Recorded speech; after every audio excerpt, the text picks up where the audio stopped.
Alors voici quelques commentaires sur la fin du cours du lundi 17 janvier, c'est ça. Donc le cours sur les limites et puis donc les exercices, quelques exercices qui utilisent le théorème des gendarmes. Le théorème des gendarmes. Alors on en était resté là au niveau du cours sur le voilà ici sur le fait que puisque 1 sur n puissance 4 est plus petit que 1 sur n puissance 3 est plus petit que 1 sur n carré est plus petit que 1 sur n, évidemment dès que n est supérieur ou égal à 1. Donc on a toutes ces suites 1 sur n puissance 4, 1 sur n puissance 3, 1 sur n puissance 2 qui sont encadrées entre deux suites qui tendent vers 0. Alors la suite constante égale à 0, évidemment, elle est constante égale à 0, elle converge vers 0, ça il n'y a pas de problème. La suite 1 sur n, alors on va pour l'instant dire qu'elle converge de manière évidente vers 0. On aura l'occasion de le justifier peut-être mieux, mais pour l'instant, on va admettre ça. Et donc, par conséquent, toutes ces suites ici vont aussi tendre vers 0, d'après le théorème des gendarmes. Donc, en gros, pour le théorème des gendarmes, celle-ci serait petit un, celle-ci serait vn, et au milieu, là, on a des suites wn.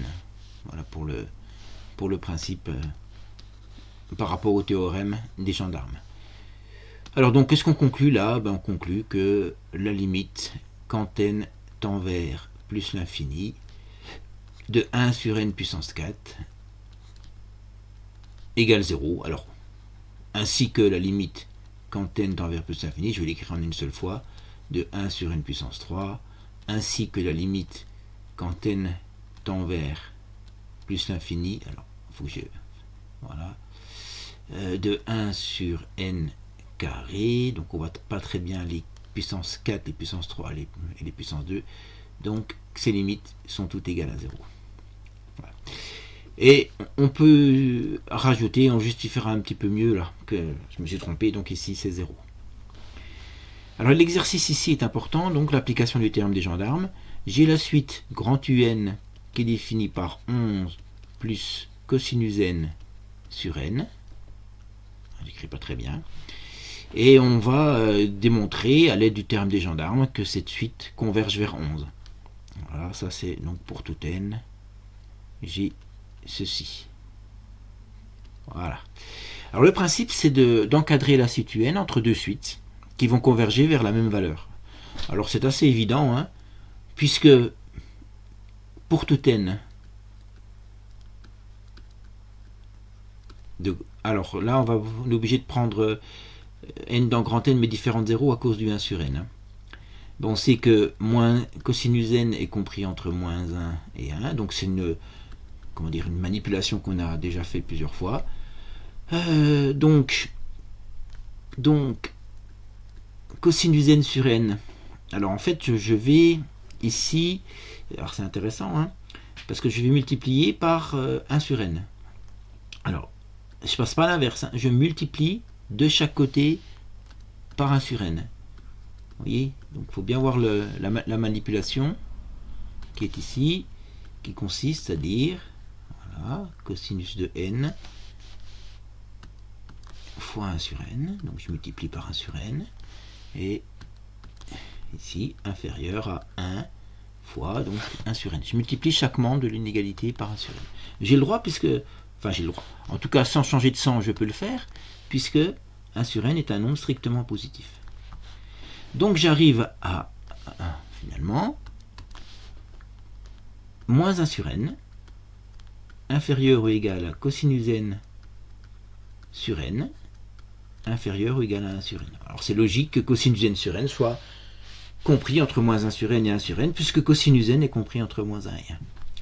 Qu'est-ce qu'il me reste à faire? Le 11, je peux ajouter 11 de chaque côté, 11 plus moins 1 sur n, donc 11 moins 1 sur n, inférieur à 11 plus cosinus n sur n, inférieur à 11 plus 1 sur n. Et donc, voilà, ça nous donne que pour tout n, hein, alors différent de 0, hein, c'est dans grand N, mais il est différent de 0, j'ai la suite grand UN qui est comprise entre 11 plus 1 sur n et 11 moins 1 sur n. Or, la limite quand n tend vers plus l'infini de 11 moins 1 sur n et la limite quand n tend vers plus l'infini de 11 plus 1 sur n sont toutes les deux égales à 11. Alors on apprendra à justifier ça peut-être un peu mieux, mais là on va le prendre en compte de manière assez intuitive. 1 sur n tend vers 0, donc ça c'est assez évident. 1 sur n tend vers 0, 11 moins 1 sur n va tendre vers 11. 1 sur n tend vers 0, 11 plus 1 sur n va tendre vers 11. Et donc pour terminer, comment je conclurai? Donc, d'après le théorème des gendarmes, un qui est coincé entre deux suites qui tendent toutes les deux vers 11. Alors, je mets simplement d'après le théorème des gendarmes, hein, c'est pas la peine que je... C'est pas la peine... Attendez, hop. Voilà. Donc, d'après le théorème des gendarmes, c'est pas la peine que j'écrive ce que je viens d'énoncer oralement, que la suite est coincée, etc. D'après le théorème des gendarmes, limite, quand n tend vers plus l'infini, de grand un égale 11. Voilà.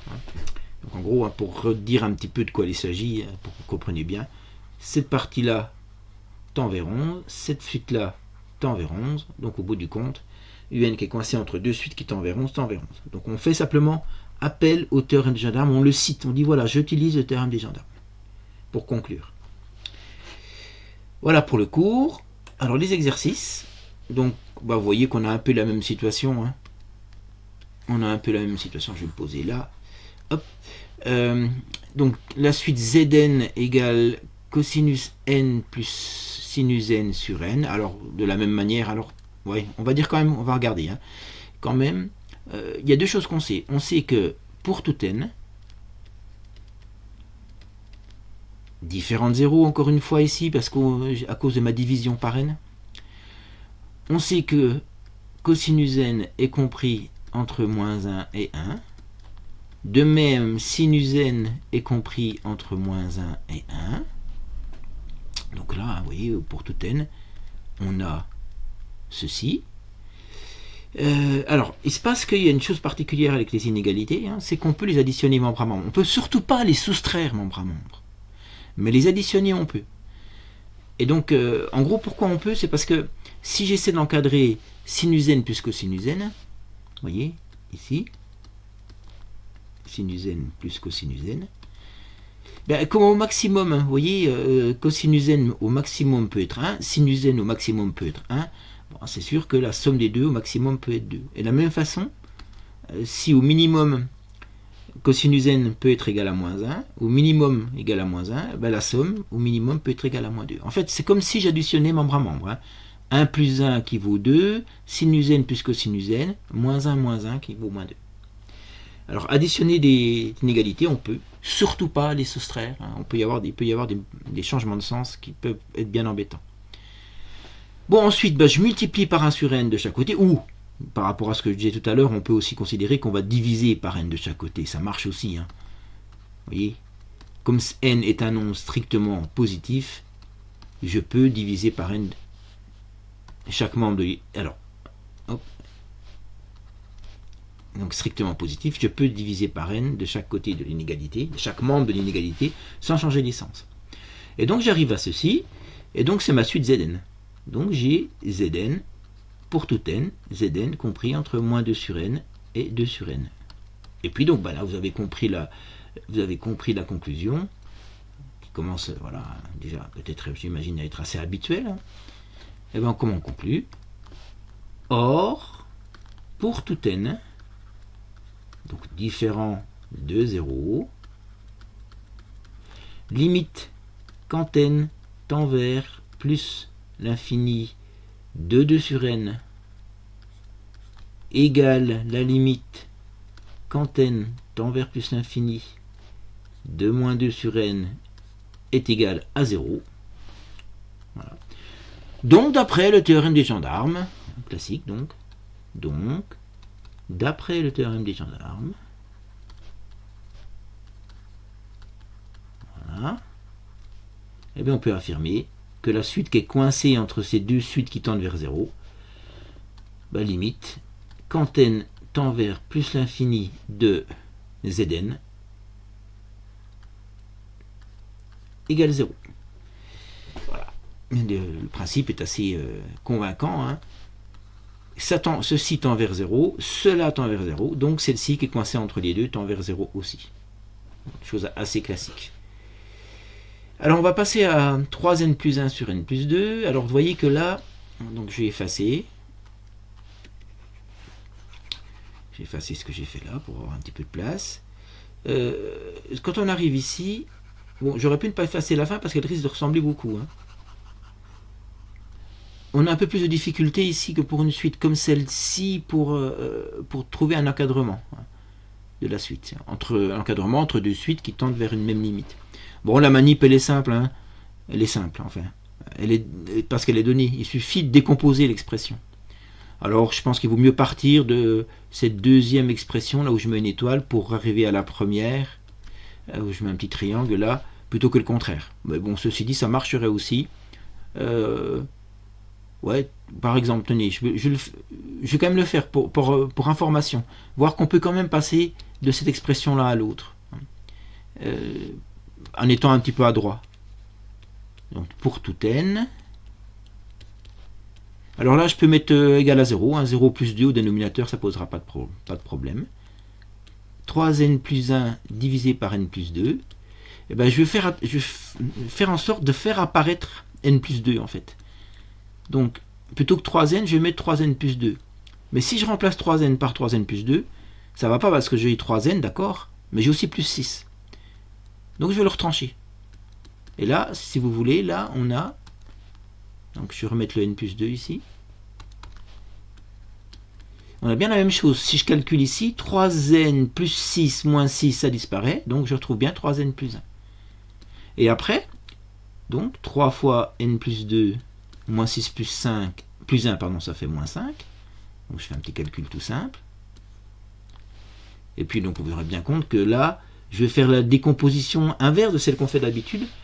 Je vais séparer le quotient en deux quotients. 3n plus 2 sur n plus 2, moins 5 sur n plus 2, et je retrouve bien 3 moins 5 sur n plus 2. Puisque ici, ça peut se simplifier. Donc voilà, on a bien trouvé que Tn pour tout n était égal à 3 moins 5 sur n plus 2. Alors ça va nous permettre d'avoir une majoration et une minoration. Alors ça, c'était un petit peu plus compliqué. Pour avoir la majoration, en fait, il faut que donc 3, je le garde, hein, et que j'encadre 5 sur n plus 2. Et donc, il y a une partie qui est assez évidente, 5 sur n plus 2. Par exemple, ici, 5 sur x plus 2, donc je suis où? Voilà, pardon, je reprends le 3 moins 5 sur n plus 2. 3 moins 5 sur n plus 2, c'est forcément plus petit que 3, parce que 5 sur n plus 2 est positif. Donc je retranche quelque chose de positif. En retranchant quelque chose de positif, strictement même, hein, j'obtiens, alors je pourrais même mettre strictement plus petit que 3. Mais là j'ai mis inférieur ou égal à 3. Donc ça, si vous voulez, j'ai regardé ici cette première partie de l'inégalité. Tn plus petit que 3, c'est démontré. Il me reste maintenant à minorer Tn. Donc pour ça, il faut que j'arrive à dire que moins 5 sur n plus 2, qui est ici, est plus grand que quelque chose. Donc il faut que je minore moins 5 sur n plus 2. Alors comment je vais faire pour minorer moins 5 sur n plus 2 eh bien, en fait, l'idée est assez simple. Bon, même si ça demande de la pratique. On va dire quoi? On va dire que, de manière évidente, 5 sur n plus 2 est plus petit, strictement je pourrais mettre, hein, que 5 sur n. Ben oui, parce que en divisant par n plus 2, je divise par quelque chose de plus grand. Donc 5 sur n plus 2 va être plus petit que 5 sur n. Ensuite, je vais multiplier par moins 1. Mais si je multiplie par moins 1, ça veut dire que, pour avoir le signe moins, hein, moins 5 sur n plus 2, malheureusement cette fois, va être, changement de sens, hein, multiplié par moins 1, supérieur à moins 5 sur n. Voilà. Et puis dernier point, j'ajoute 3 de chaque côté. 3 moins 5 sur n plus 2 va être supérieur ou égal à 3 moins 5n. Et si on regarde, ça c'est donc Tn supérieur à 3 moins 5 sur n. Donc j'ai bien mes deux sens, vous voyez, j'ai bien le sens, regardez, Tn supérieur ou égal à 3 moins 5 sur n, c'est fait, et Tn inférieur ou égal à 3, c'est fait ici. Donc on a bien réussi à démontrer cette double inégalité. Et puis après, donc pour terminer, vous avez compris l'idée. Voilà. Ça serait toujours cette façon de faire. Or, limite quand n tend vers plus l'infini de 3 moins 5 sur n égale limite quand n tend vers plus l'infini de 3. Alors il faut considérer en fait qu'on a une suite qui est constamment égale à 3. Donc elle converge vers 3. Pardon, j'allais faire une bêtise. J'allais mettre 0. La limite, cette fois, c'est 3.